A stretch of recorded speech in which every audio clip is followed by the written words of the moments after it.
Hello, નમસ્તે.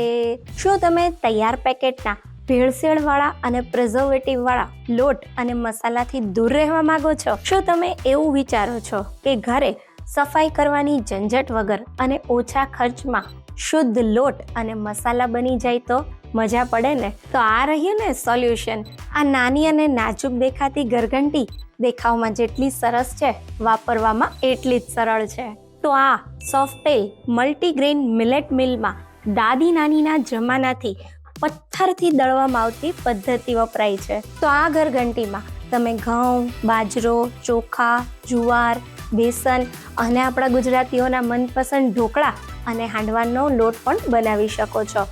અને હજી મજાની વાત કહું તો આ ઘરઘંટીમાં તમે મસાલાઓને પણ પીસી શકો છો. પણ અહીંયા તમારે તેલવાળા અનાજ અને ભેજવાળા મસાલાને નથી દળવાના. આ ડ્રાય ગ્રાઇન્ડર છે. આ ઘંટીમાં એક સિમ્પલ નોબ ફેરવી તમે મેંદા જેવું બારીક અને ફાડા જેવું કરકરું પણ દળી શકો છો. ઘંટીમાં અનાજ ખાલી થાય એટલે ઘંટી ઓટોમેટિક સ્ટોપ થઈ જાય છે. તો તમારે વારંવાર ચેક કરવાની કે ધ્યાન રાખવાની પણ જરૂર નથી. 1 કલાકમાં 7 થી 8 કિલો અનાજ કે મસાલાને પીસી શકાય છે. અને ઓટો ક્લીન ફંક્શનના લીધે સાફ સફાઈ કરવાની પણ કોઈ ચિંતા નથી. અને લાઇટ બિલની વાત કરીએ તો 1 કલાકમાં ફક્ત 1 જ યુનિટ વપરાય છે. ઘંટીની સાઇઝ એકદમ કોમ્પેક્ટ છે, જેને તમે ઘરમાં નાની જગ્યામાં પણ રાખી શકો છો. તો હવે ઘરના દરેક પ્રકારના લોટ અને મસાલાને તમે એકદમ આસાનીથી ઘરે તૈયાર કરી શકો છો, અને એ પણ એકદમ શુદ્ધ રીતે. તો કમેન્ટ કરો આટા અને હું તમને આ મસ્ત મજાની ઘંટીને પરચેસ કરવાની લિંક DM કરીશ.